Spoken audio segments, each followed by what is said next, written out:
جبالنا طلع صوت الأحرار ينادينا للاستقلال. من جبالنا طلع صوت الأحرار ينادينا للاستقلال. ينادينا للاستقلال، الاستقلال لوطننا.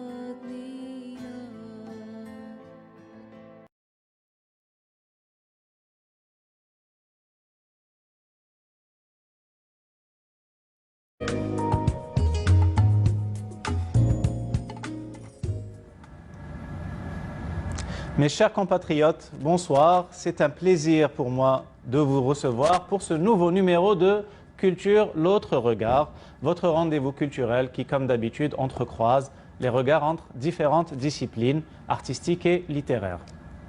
Ce soir, nous allons causer histoire, puisque, comme le dit si bien Olivier Lecourt Grand-Maison, qui a écrit la postface de l'ouvrage qui nous intéresse ce soir, au moins depuis 2005, sinon avant, il y a une tentative patente de réhabiliter le colonialisme. Et quoi de plus pertinent, quoi de plus incisif en réponse à ces tentatives qu'une écriture de l'histoire qu'on pourrait qualifier entre guillemets par le bas, c'est-à-dire par ses acteurs et par ses témoins réels. Sans plus tarder, j'ai l'immense plaisir de vous présenter ou de vous représenter, puisque sans doute vous le connaissez déjà, Aziz Mouet. Monsieur Mouet, bonsoir. Bonsoir. Merci d'être parmi nous ce soir. Plaisir est pour moi. Monsieur Mouet, vous êtes universitaire, agronome, journaliste, écrivain, essayiste. Vous êtes l'auteur de plusieurs ouvrages, notamment consacrés au théâtre, sur Tigdit. Vous êtes aussi l'auteur d'un ouvrage paru tout récemment, en 2021, aux éditions Al-Qubbiya, et qui s'intitule « Les galets de Sidi Ahmed », qui est une sorte d'hybride entre le récit, le roman et le témoignage. Et avant d'explorer plus avant cet ouvrage, j'aimerais d'emblée, pour commencer notre entretien, revenir à la genèse de cet ouvrage, à savoir une dédicace que vous vouliez mettre en tête de votre thèse de doctorat et qui vous a valu une certaine mésaventure. Oui, j'étais à l'université de Rennes et je bouclais ma thèse au bout de 4 années de travail acharné. Et on envoie la thèse à des correcteurs, à des experts qui vont l'expertiser, qui sont donc les futurs membres du jury. Et on choisit ceux qu'on connaît, c'est-à-dire les gens avec lesquels on a travaillé. Et il y avait parmi ces membres du jury quelqu'un qui était à Clermont-Ferrand, qui avait fait la guerre d'Algérie en Kabylie. Et moi, toute ma vie, elle est consacrée à cette guerre parce que je suis quand même un rescapé de massacres coloniaux, de massacres par l'armée française. Et donc je suis impacté jusqu'à ce jour par ce que j'ai vécu, ce que d'autres ont vécu et dont je suis témoin. Et je suis porteur d'une charge extraordinaire. Et donc j'ai mis en exergue, je dédie ce travail, j'élève une stèle à la mémoire des miens tombés pour la patrie. Et on envoie comme il se doit la thèse au correcteur, dans ce monsieur, et il nous renvoie une lettre à mon encadreur. Il vient me voir, il est furax, il est abattu. Il me dit, qu'est-ce que vous avez fait encore? Qu'est-ce que c'est que ce machin? Il refuse de participer à votre jury. Il vous reproche votre attachement au FLN ou au MNA. Et il a demandé à l'université de refuser la soutenance de cette thèse. Évidemment, moi, je prends ça sur le coup. Bon, ça ne m'a pas étonné, en fait. Mais ça a été un déclencheur, parce que je me suis dit, voilà, 40 ans ou 45 ans après, la France qui a commis tant de crimes sur les biens, elle ne m'autorise même pas à écrire une exergue sur ma thèse, parce que le travail de thèse, c'est un travail personnel, c'est pas... moi, je suis toujours un peu étonné par ce qu'écrivent mes étudiants, mais je n'ai jamais eu l'outrecuidance de leur dire de le changer. C'est le b.a.-ba même du respect du travail de l'autre. Et ça m'a valu beaucoup d'inimitiés, et finalement, il n'est pas venu à la soutenance. Et donc, ça a déclenché chez moi cette réaction. Il fallait que... La France n'allait pas nous lâcher, donc il fallait qu'on continue. Et c'est pourquoi ça a pris du temps, parce que c'est douloureux. Et C'est une longue gestation. Oui, c'est une gestation dont on n'en sort jamais. Les souffrances de la guerre, c'est pour toujours. Certes, et c'est un récit qui s'articule un petit peu quelque part comme des nouvelles, puisque chaque chapitre porte une thématique particulière. Mais peut-être que le cœur de l'ouvrage, c'est ce long entretien que vous avez avec un ancien colon, Oui. Roger Balestrieri, Très bien. auquel vous allez rendre visite. Et c'est là où vous commencez en fait le récit par petites touches. Oui. Et puis c'est lors de cet entretien que l'ensemble du puzzle, entre guillemets, va se mettre en place. Et vous rembobinez avec lui tous les événements de l'offensive de l'insurrection du Nord constantinois, Oui. puisque les galets de Sidi Ahmed, ainsi que s'intitule votre ouvrage, Oui. fait référence au mausolée de Sidi Ahmed dans la Absolument. région. Oui. Et donc vous commencez par... D'abord, il faudrait peut-être présenter justement qui est Roger Balestrieri. Roger Balestrieri, c'était un voisin, c'était un colon qui avait beaucoup de terre. Il avait 3 exploitations, chez qui la plupart des membres de ma tribu, parce que nous sommes mitoyens, allaient travailler pour des travaux saisonniers. Oui. Et donc, on avait de très bonnes relations, il y avait beaucoup de respect entre nous. Bon, lui, c'était le gros colon, nous étions les petits musulmans, les petits arabes du coin. Mais il y avait pas, on n'avait pas du tout cette... et ce 23 août 1955, quand l'armée française est venue encercler la Mechta, ils ont tout pris, ils ont pris le bétail, ils ont pris les hommes, ils ont pris des jeunes adolescents. Mes oncles avaient 14 et 15 ans, ils n'étaient pas les seuls, j'ai des cousins aussi qui avaient 14 et 15 ans. C'est pour vous dire que vraiment ils ont ratissé très large. Ils ont enlevé 23 personnes et jusqu'à ce jour on ne sait même pas où ces personnes sont. Et une fois qu'ils ont détruit tout le village, parce qu'ils ont tout plastiqué, ils ont brûlé au napalm, et on était resté avec 86 entre femmes et enfants, Oui. tapis sous des oliviers. Le 23 août, il faisait une chaleur torride ce jour-là. On ne savait plus où aller ni quoi faire, et on était resté là parce qu'on savait que le malheur était tombé sur nous. Mais on attendait, pratiquement on n'attendait plus rien parce que c'était fini. Et vers 13h, 13h40, on va arriver ce colon avec 2 Algériens qui étaient des ouvriers qui travaillaient chez lui. L'un avait apporté un sac de pain et l'autre avait apporté 2 gargoulettes, c'est des grosses cruches d'eau fraîche, et il était venu à notre secours. Sur le coup, moi je découvrais, tout le monde découvrait, et puis les femmes se sont rapprochées de lui, puis ils lui ont dit voilà, nous on ne sait plus quoi faire. On n'a plus de toi, on n'a plus de nos hommes, on a tout perdu. Est-ce que vous pouvez nous aider? Et il a dit bon voilà, là vous ne pouvez pas venir tout de suite parce que les autres colons ils vont me voir.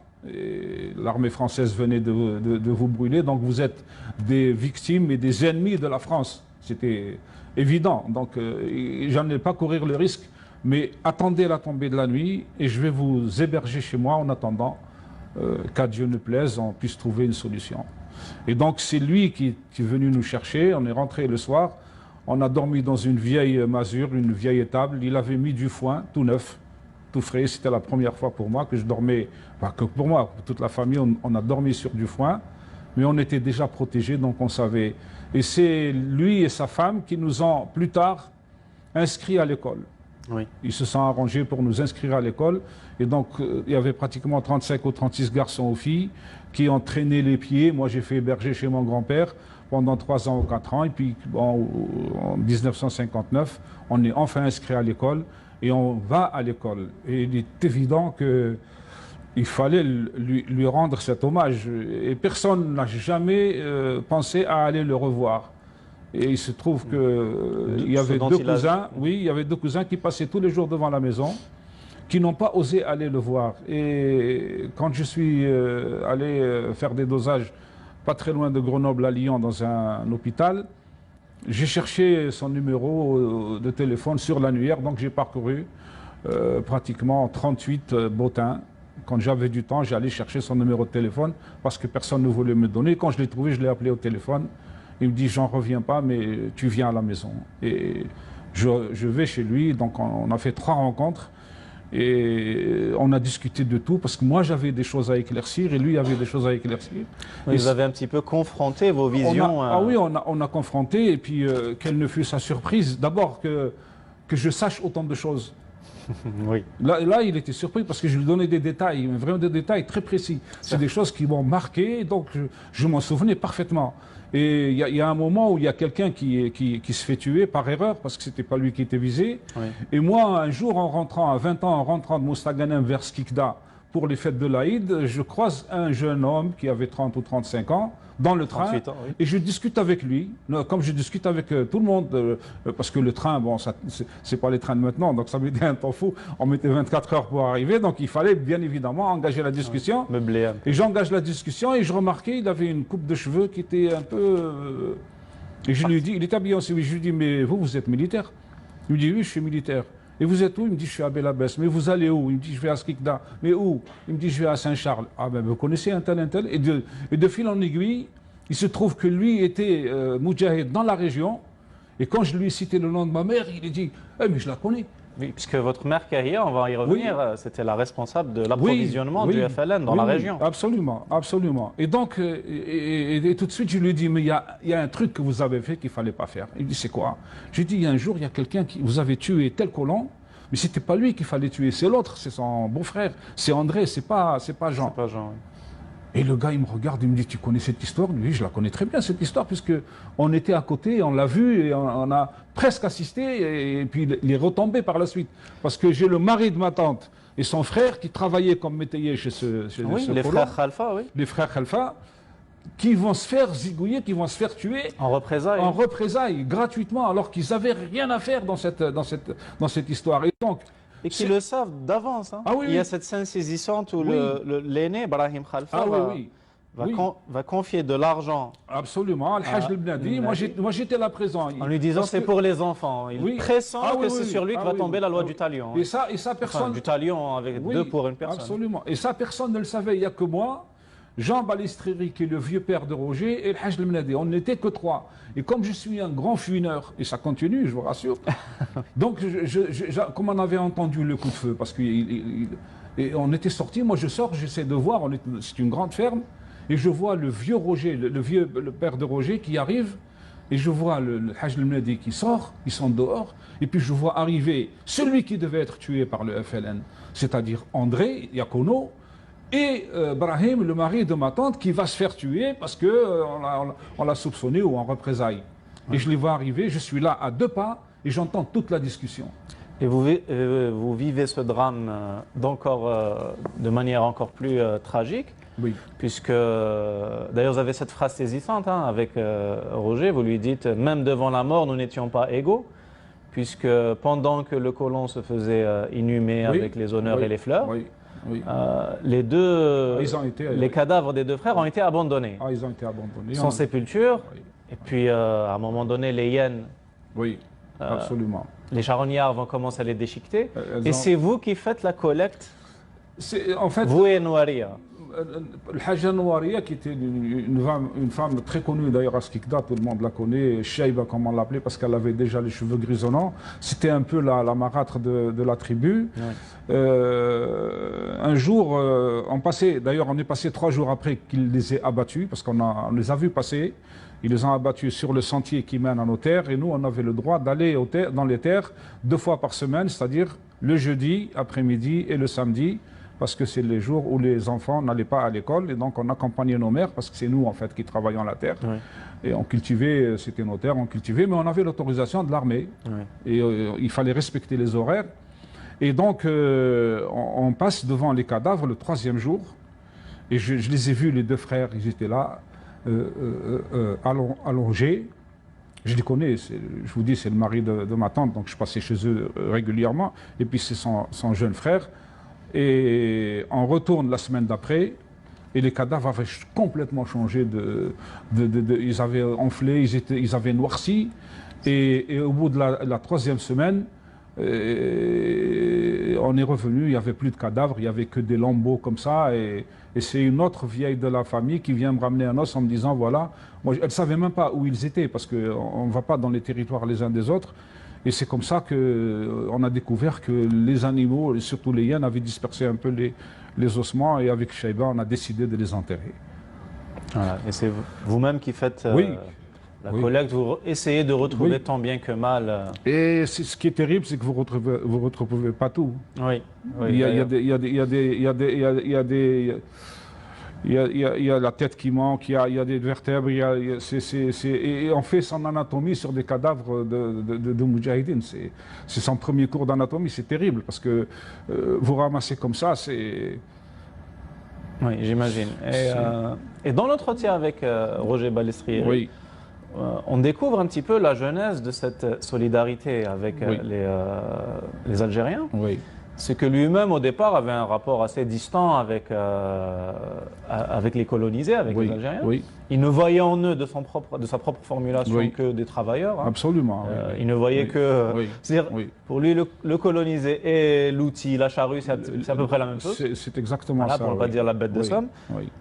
Et le déclic va se produire lorsque il va apprendre le drame Oui, de son compagnon d'armes, oui, absolument. Hemlaoui Bousfsaf. Absolument, oui. Oui. Qui était avec lui, ils ont fait la campagne d'Italie, la Seconde Guerre mondiale. Et Ils dorment ensemble dans le même ensemble, trou, dans le même il tranchée. creusait il me disait, tous les soirs, on a creusé le trou ensemble pour se protéger. Et donc, c'était pratiquement 2 ans de combat au front, ensemble. Il y a eu beaucoup d'amitiés qui s'étaient liées. Et puis, le 8 mai 1945, ils entendent un peu les informations. Ils disent, bon, il y a des choses en Algérie, dans la région de Sétif, mais ils n'ont pas plus d'informations. Et Hemlaoui, sa famille est originaire de Sétif, donc il s'inquiète et puis il va demander une permission. Et l'officier lui refuse la permission. Et il revient vers Roger, lui dit, Roger, j'ai plus de nouvelles, je ne sais pas ce qui s'est passé, je dois absolument y aller. Et Roger va intervenir. Il a quand même de l'autorité parce que c'est quand même quelqu'un, d'abord il est gradé, et il va intervenir auprès de l'officier qui lui donne une permission et il rentre.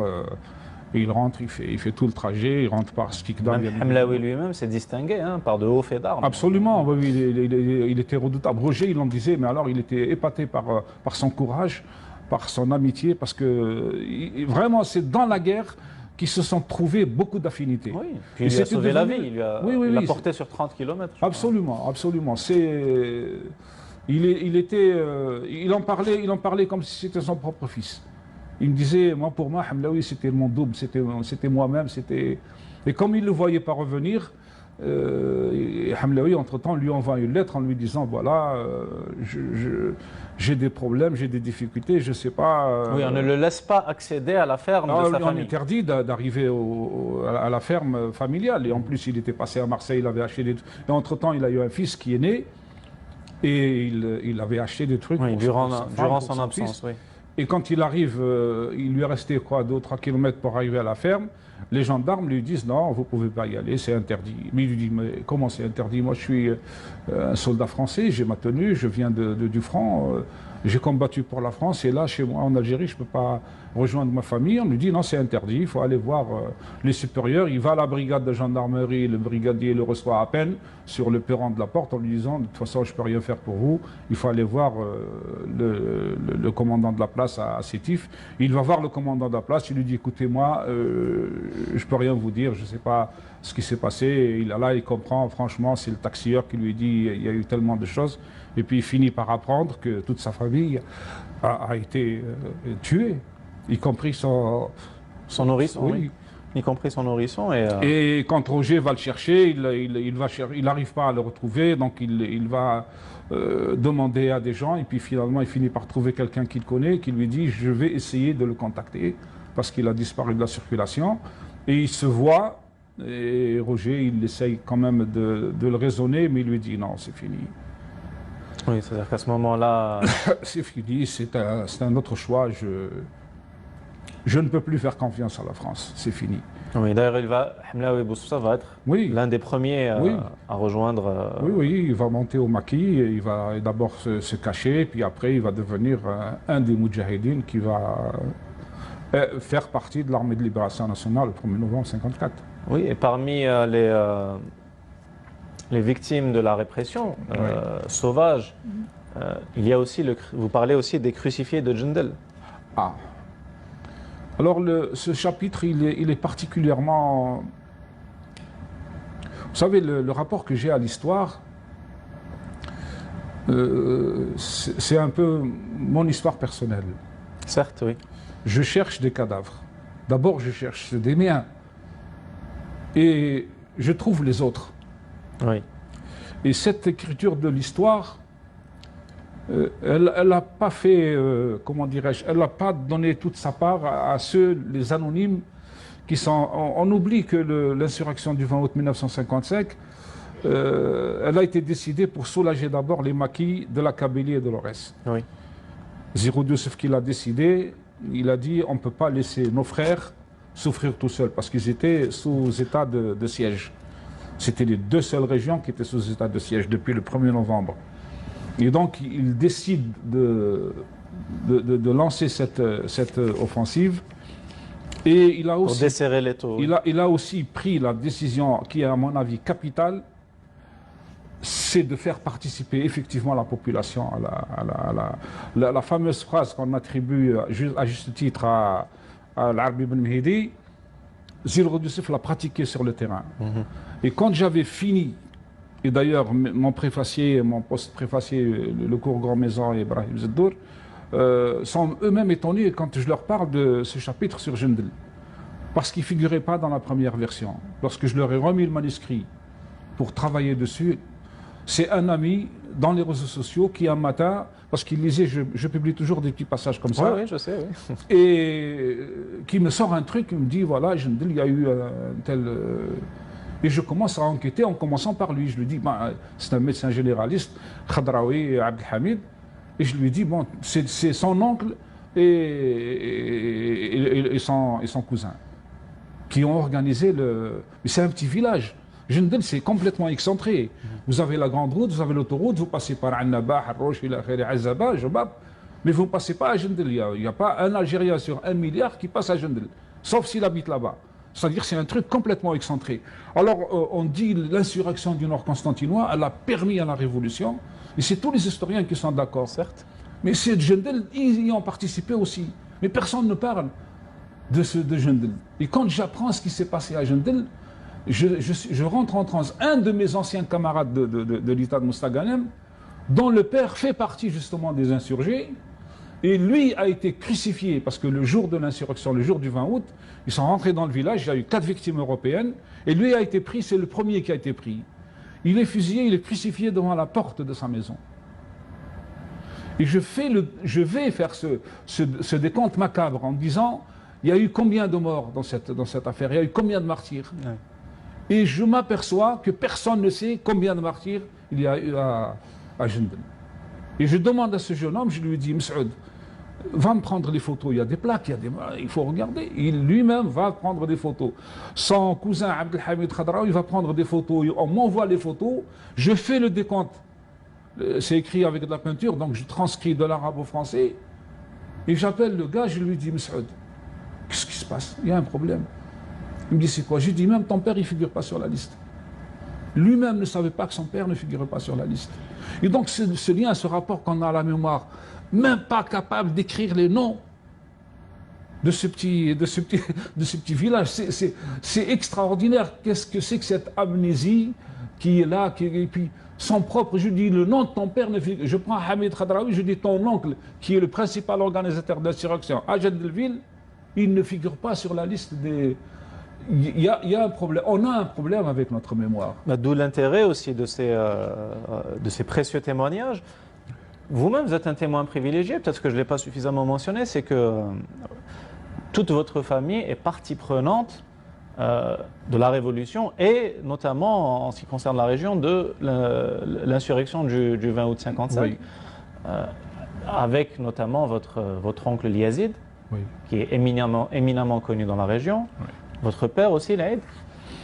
Votre mère Kéria qui fait partie du service... Parce qu'elle est la sœur de Yazid et comme il y avait personne, c'est elle qu'on a contacté pour lui dire eh ben, tu es la sœur de Yazid, de toute façon tu es fiché, donc elle ne pouvait pas faire autrement. Voilà, c'est votre maison qui a abrité... Oui, absolument, absolument, qui a abrité, c'est nous, c'est moi-même et mes cousins qui allons acheter. Toutes les semaines, on a vu une liste écrite en arabe Donc j'allais chez le garçon d'écurie qui, lui, lisait l'arabe, pour me traduire en français, parce que moi je ne lisais pas l'arabe. Donc on allait acheter les provisions qu'on nous commandait pour le maquis pendant les 7 ans de guerre pratiquement.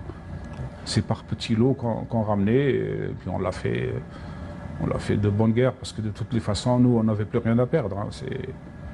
Oui, et donc vous reconstituez, c'est vraiment un travail d'investigation où le journaliste pointe derrière le récit mémoriel. Oui. Et, notamment, vous parlez de la trahison dont a été victime votre oncle Yazid. Oui. Qui Oui. va être Ça, c'est terrible. Ça, c'est terrible.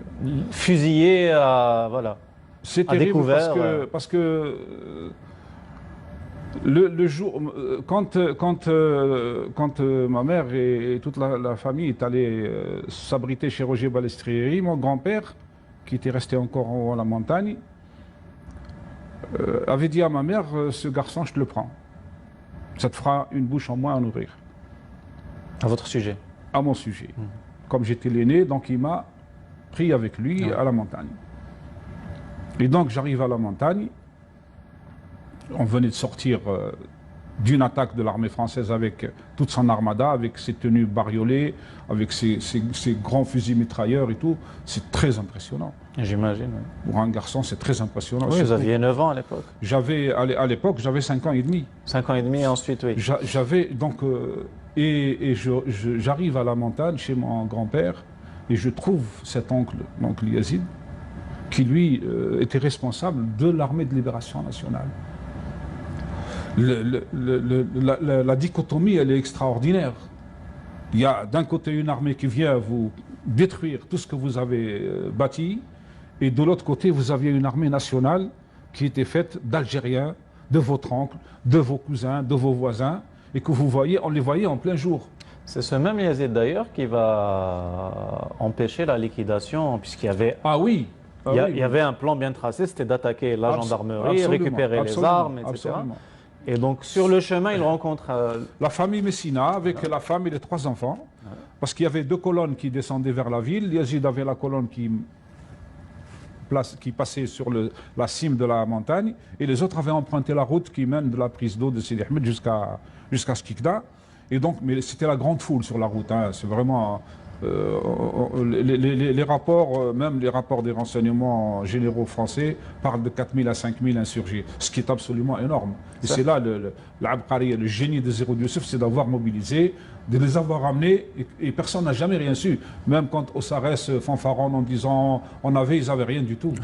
Ils avaient infiltré la ville avec très peu de fusils, mais ils avaient infiltré la ville. Il y a eu au moins 7 000 paysans, encadrés par 30, 40, 50 moujahidines qui avaient des armes. Mais tous les autres, ils avaient que des serpes, que des outils agraires. Et ils avaient une foi inébranlable. Il fallait les voir sortir de la forêt. La ilaha illallah, jihad fi sabilillah.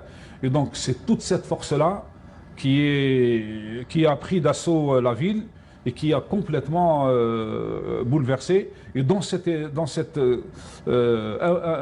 insurrection, le colon qui se sauve avec ses enfants de la colonne d'en bas, il se retrouve en face à face, nez à nez, avec la colonne de Yazid. Et là, les moudjahidines lui disent, ben voilà, c'est des Français, on nous a donné ordre de les tuer, on va les tuer. Il leur dit, non, ceux-là, il ne faut pas les tuer. Et on lui dit, pourquoi? Il dit, il ne faut pas les tuer parce que ce ne sont pas eux des colons, ce ne sont que des métayers. Donc il les a épargnés. Et vous ne vous rendez pas compte que c'est ce même Messina.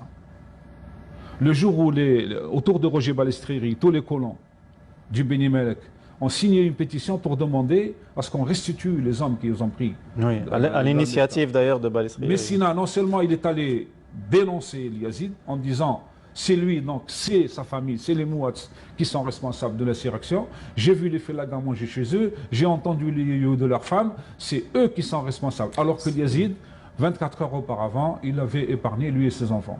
Et ça aussi, c'est des attitudes qui sont totalement incompréhensibles. Il aurait pu au moins se taire. Et Roger Balestrieri m'a assuré qu'il est allé le voir 2 fois. Il lui a dit, il n'est pas question, je ne signerai pas. Ce sont des Félagas, ce sont des sauvages, ils méritent la mort. Oui, d'ailleurs, Balestrieri explique aussi qu'il a été exaspéré, enfin que Messina a été exaspéré justement par les youyous des femmes. Ah oui, oui. Et que cette communion justement dans la... C'est une ambiance qu'on ne refera jamais. On ne se rend pas compte de l'impact que ça peut avoir sur des combattants. On ne se rend pas compte. Quand on est sur le...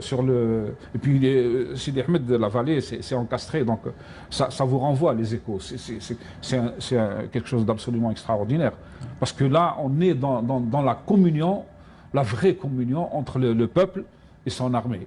Et ça, c'est pour ça que je vous dis, c'est des images que je ne peux pas oublier. Je ne pouvais pas oublier ces images-là.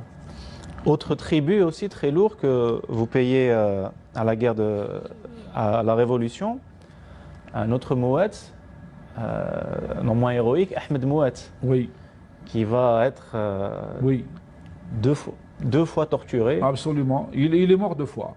Voilà. Il est mort 2 fois. La oui. première fois, La première fois, lui, c'est c'est Zitoun. carrément une résurrection. Oui, ça c'est aussi. Et lui aussi est arrivé comme ça dans le feu de l'action parce que j'essaye un peu de restituer un peu la mémoire de toute la région. Et si j'avais du temps, je serais allé parce qu'il y a au moins 40 douars qui sont concernés où il y a eu vraiment de l'insurrection populaire parce que c'est le terme générique. C'est ça qui est très important. Parce qu'on a démontré un peu à tout le monde que c'était une vraie révolution populaire. Ce n'était pas des insurgés ou des félagas, comme on disait, ou des escarmouches. C'était une vraie révolution. Elle a commencé le 1er novembre 1954 et je pense qu'elle a atteint son apothéose le 20 août 1955 parce que la question algérienne a été inscrite à l'ONU pour la première fois. Il y a eu un autre phénomène international extraordinaire. Le roi du Maroc qui avait été déporté à Madagascar le 20 août 1953, quand il a eu l'information de l'insurrection du Nord constantinois, il y avait aussi la même insurrection parce qu'il y avait une coordination entre le FNL et l'Istiqlal à l'époque, à Ain Zam au Maroc et puis en Tunisie. Quand il a eu vent de l'insurrection et du nombre de victimes, il avait déclaré à son entourage, « Maintenant je sais que je vais retrouver mon trône. » Et le Maroc sera libre. Le 1er octobre 1955, c'est-à-dire 42 jours après l'insurrection du 20 août, Ben Arfa, qui était un peu le potiche de l'IOT, de l'armée française, qui a remplacé le roi, a déposé sa démission, il a abdiqué. Et donc il ouvrait la voie, évidemment, au sultan Mohammed V. Et le 16 novembre 1955, le roi Mohammed V retrouve son trône. Oui, d'ailleurs, l'impact international, notamment sur les autres pays colonisés, est très connu en ce qui concerne.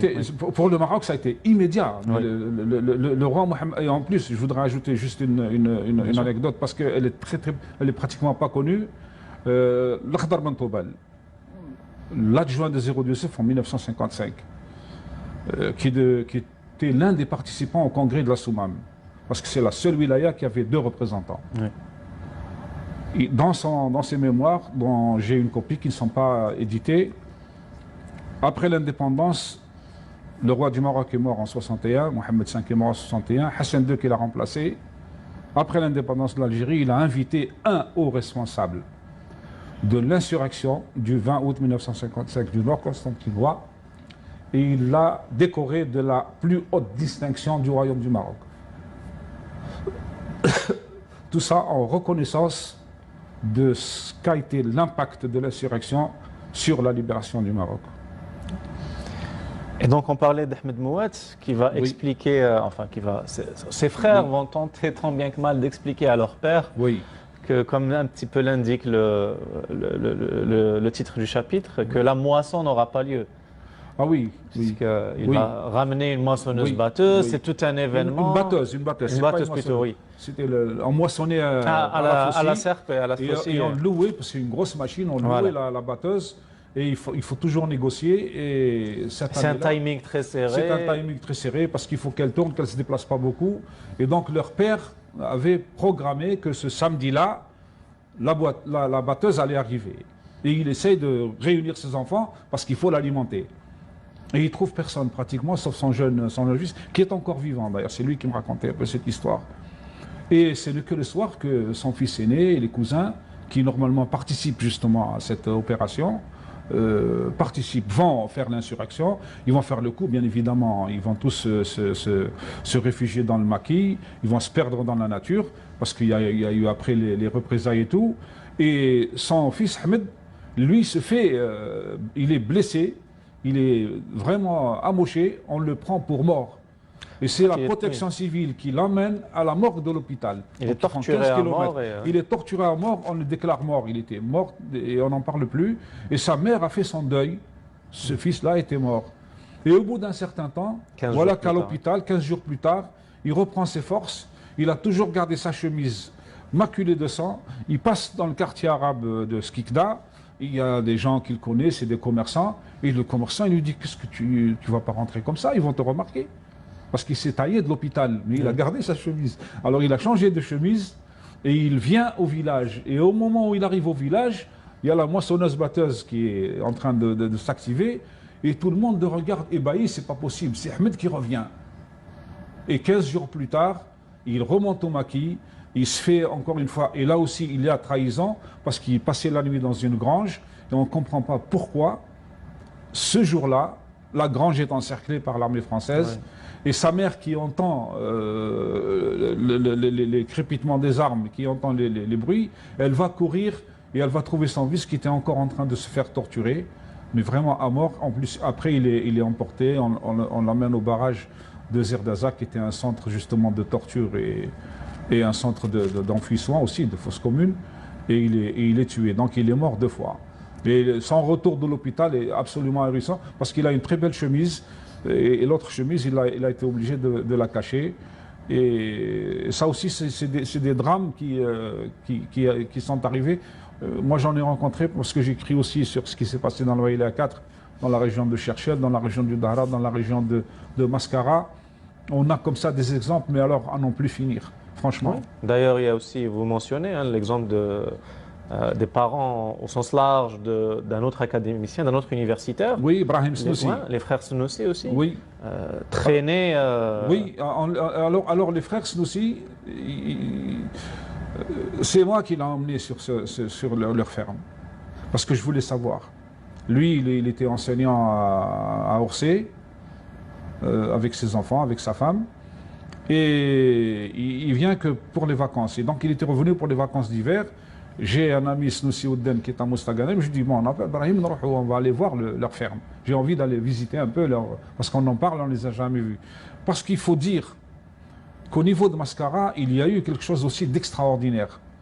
Les policiers algériens, musulmans, 17, qui viennent de pratiquement toute l'Algérie. D'ailleurs, leur chef, c'est un Berkane, c'est un gars qui vient de la vallée de la Soumam. Donc, ils ont tous collaboré avec le FLN. Et c'est un de ces officiers, c'est le père de Brahim, qui a donné l'information à Saliha Ould Qabliya, qui était ici à Alger, étudiante en médecine, qui a rejoint le maquis, qui l'a informé qu'il avait lu un message des renseignements généraux, comme quoi elle était recherchée.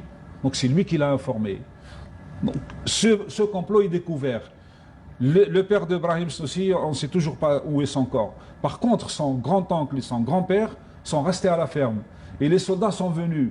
Ils les ont enfermés dans le silo pendant 4 jours. Et ils ont réussi à sortir vivants.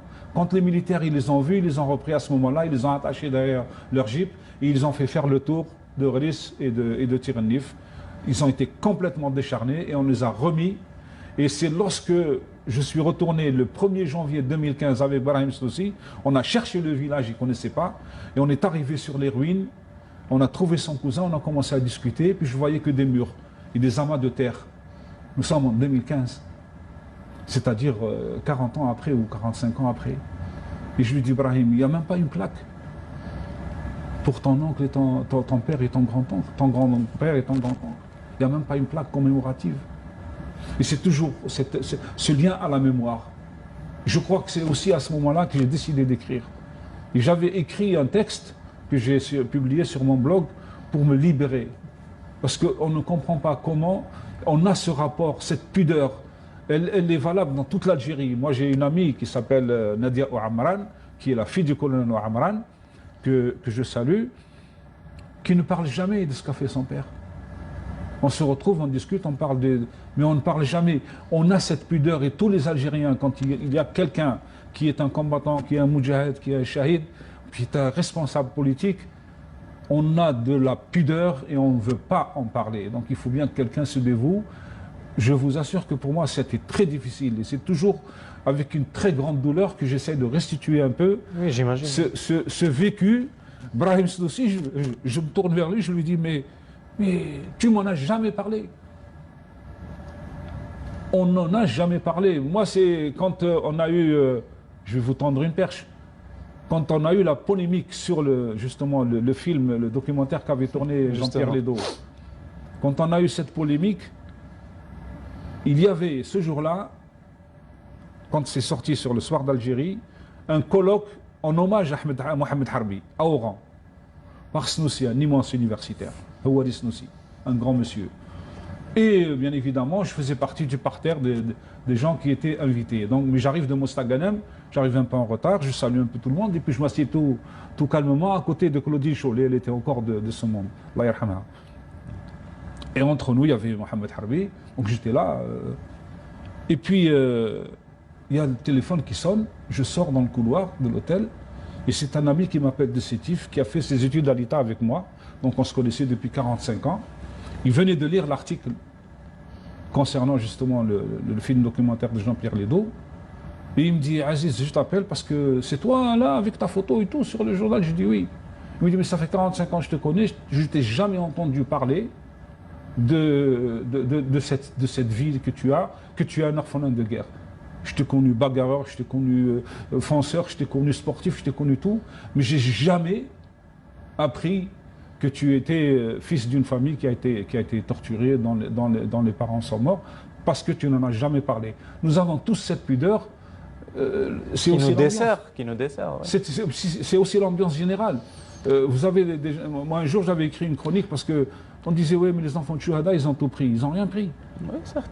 Et ils ne demandent rien. Bien sûr, justement, il y a cette pudeur un peu de dire que finalement, nos parents et nos grands-parents n'ont fait que leur devoir. Absolument. Et que nous n'avons pas à nous réclamer d'une filiation. On n'a aucun héritage. Voilà, on hérite. Eux-mêmes n'ont droit à aucun privilège particulier. Et nous-mêmes, on ne va pas hériter ce non-droit finalement. Et je ne connais pas beaucoup. Je ne connais personne qui a fait ça. Personne. Mais justement, la démarche, ce n'est pas de réclamer quoi que ce soit, mais simplement de fournir les précieux témoignages. Oui, il ne faut pas oublier. Voilà. Il ne faut pas oublier parce surtout que, puisque vous mentionnez les deux, d'ailleurs vous avez lu dans mes pensées, j'allais embrayer sur ça, surtout que lorsqu'on ne fait pas ce travail-là, d'autres le font, mais avec d'autres visées, avec une démarche révisionniste. Oui.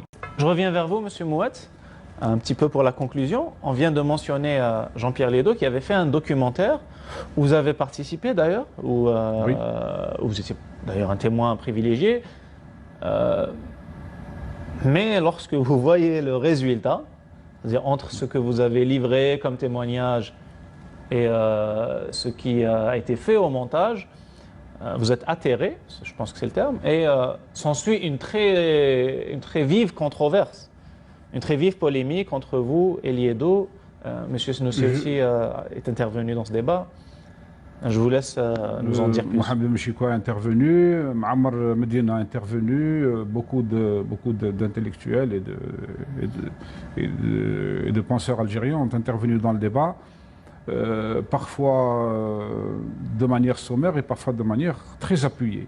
Il y a des thèses là-dessus. Franchement, les textes de Brahim Snoussi, de Ben Ammar Medine, ce sont des textes à verser au patrimoine de l'Algérie, mémoriel de l'Algérie.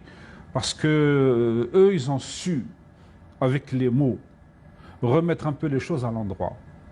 D'ailleurs, j'ai eu une controverse avec Ben Ammar Medine, parce qu'un témoin parlait des 4000 dont je vous ai parlé, des insurgés, et lui, il s'attaque à Ledo en lui disant « Mais pourquoi tu le corriges pas ?» Pour lui, c'était énorme. Et c'est vrai que c'est énorme.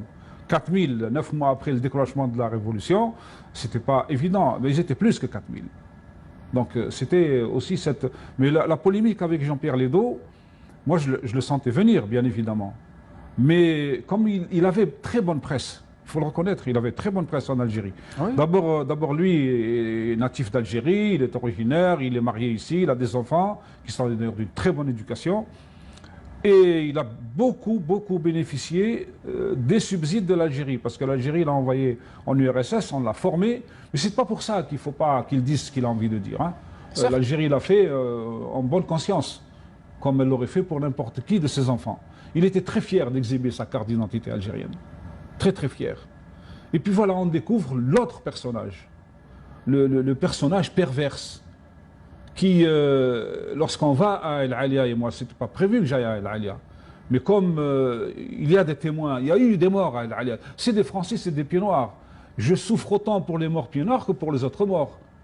À la guerre comme à la guerre, des soldats se font tuer ou des moudjahidines se font tuer, Allah yarham shuhada. Mais des civils qui se font tuer, c'est pas banal. Certes. C'est pas banal, c'est ça l'Algérie aussi.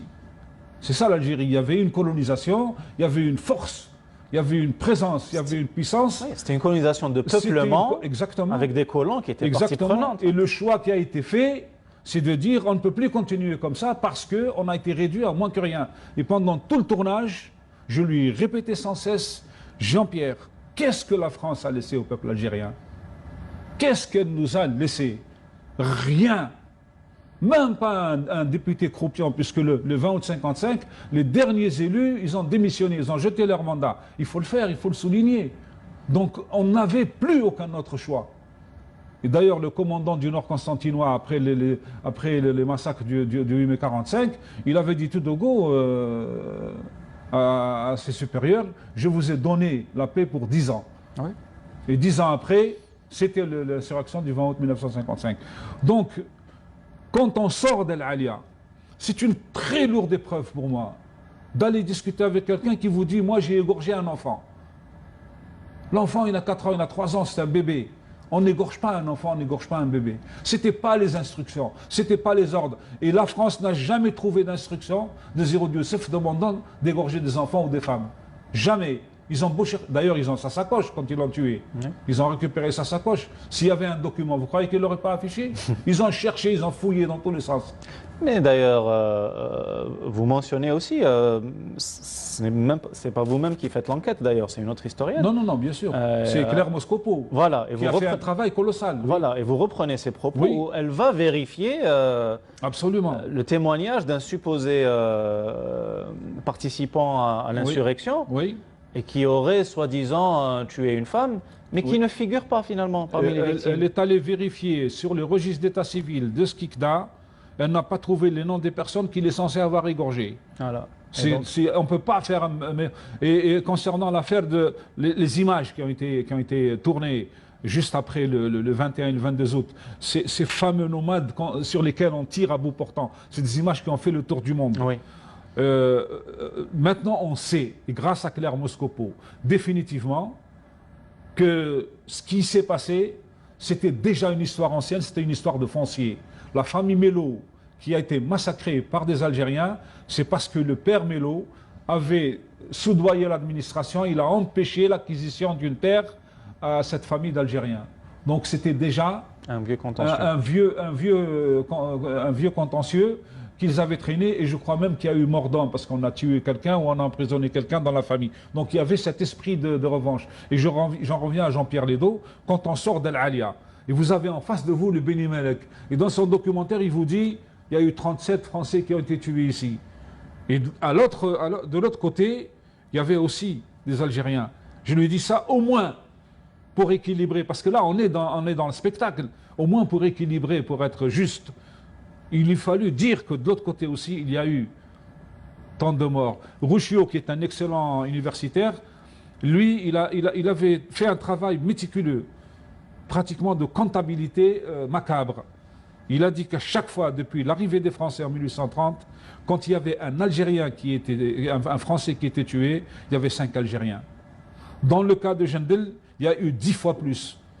Il y a eu 4 Français qui ont été tués, il y a eu 40 Algériens, je les ai répertoriés, qui ont été tués en 3 jours. Oui, et dans tous les massacres comme ça, chaque fois qu'il y a un fait qui est signalé, quelqu'un sur lequel on tire ou qu'on vole, c'est toute la tribu, c'est tout le douar, c'est la fameuse responsabilité collective qui a été créée pour l'Algérie, qui n'a été appliquée qu'à l'Algérie et qui a fait tuer combien d'innocents? Des milliers d'innocents sont morts par justement cette saloperie de responsabilité collective.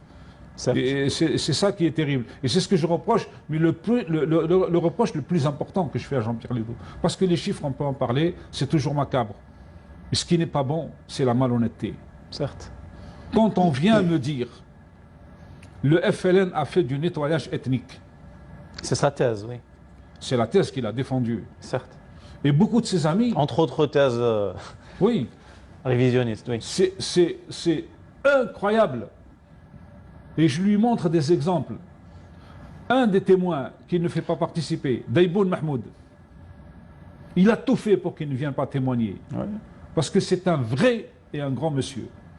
Tout le monde le reconnaît. Je lui consacre pratiquement un chapitre. Quand j'arrive à Skikda pour le tournage, il me dit « Je suis désolé de t'apprendre une mauvaise nouvelle. Daiboun Mahmoud ne vient pas. » Je lui dis « Je t'avais prévenu qu'il ne fallait pas lui parler. Il ne fallait pas que tu ailles... C'est moi qui vais lui parler. Parce que moi, il va me parler. Oui. Vous avez sa confiance. Oui. Et il y avait ce lien. Pendant 7 ans, on l'a nourri. Pendant 7 ans, j'ai caressé son fusil garant qu'il mettait sur mes jambes. Donc, je le connais très bien. Il y a ce lien affectif entre nous. Il parle à très peu de personnes. Mais quand je suis allé voir ses enfants, je leur ai dit, voilà,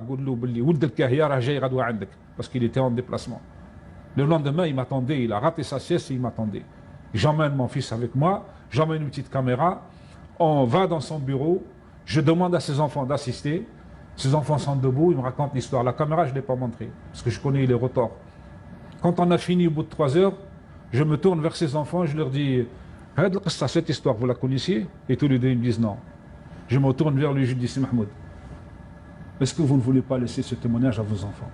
Nous, on s'en fiche, c'est pas grave, mais vous qui avez connu de si près 02, qui était un des organisateurs de l'insurrection, de quel droit vous voulez garder cette histoire que pour vous? C'est pour ça que je vous dis de la pudeur. » Il n'en a parlé à personne.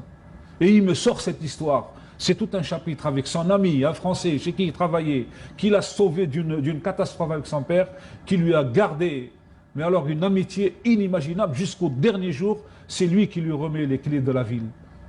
Et qui l'invite à prendre un pot, et l'autre il refuse, il dit « Mais qu'est-ce que vont dire les gens ?» Il dit « Mahmoud, je pars, c'est fini. Là, il faut absolument que je te vois. » Et il lui raconte l'histoire. Pendant 3 fois pendant la guerre, il a levé l'embuscade, parce qu'il savait que de l'autre côté, c'était son ami Daiboun. Il ne voulait pas le tuer. Ça, c'est une histoire, une vraie histoire d'amitié. Oui. Comme celle de Roger avec Moussaf Saf. Ça, c'est de vraies histoires d'amitié dans le combat, dans le feu de l'action. Et pourquoi ça n'intéresse pas? Quand j'ai remis la cassette à Jean-Pierre Ledoux... Oui, parce que ça ne peut pas servir à... ça ne servait pas sa thèse. Voilà. Ni à la fameuse thèse ou la fumeuse thèse d'une Algérie fraternelle où tout allait très bien et que le 1er novembre est venu gâcher.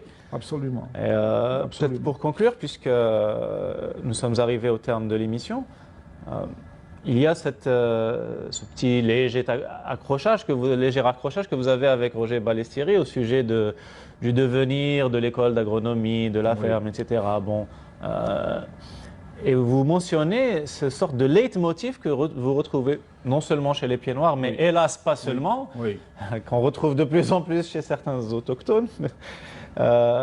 Et qui est cette fameuse ritournelle de qu'avez-vous fait de votre indépendance, qu'avez-vous fait de ce pays, comme s'il s'agissait de justifier un petit peu l'usufruit de quelque chose qui finalement ne nous appartient pas vraiment. Oui, mais c'est terrible.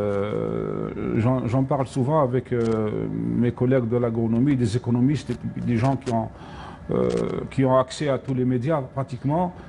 Qui essaie de dire, il y a 50 ans, il y a 60 ans, l'Algérie exportait 600 000 tonnes de fruits et légumes. Je dis que ça se faisait au détriment des Algériens qui crevaient de faim. Oui. C'est pas une Ceux qui ont labouré les terres, bien qui sûr, ont produit ça, bien sûr, quelle était bien leur sûr, part de cette magnifique... Ils ont tout fait. Ils ont tout fait. C'est cela. On ne peut pas glorifier ce genre d'attitude parce que la colonisation a été terrible. Il ne faut pas sortir comme ça du contexte. On ne peut pas accepter, et moi je ne l'accepterai jamais, qu'on vienne faire l'éloge du colonialisme sous prétexte qu'il a construit 3 écoles. Ça n'est pas acceptable et ce n'est pas raisonnable. Ce n'est pas juste. Le colonialisme a d'abord cherché à détruire toute une civilisation. Il a cherché à casser notre mémoire. Il a cherché franchement, à nous détruire complètement, détruire toute la civilisation, détruire la population. Moi, je n'aime pas les chiffres, mais il y a quand même beaucoup eu de morts. Ne serait-ce que par les misères, par les séquestres, Oui. par la famine. Et c'est dûment documenté. D'ailleurs, si on devait parler de nettoyage ethnique, Absolument.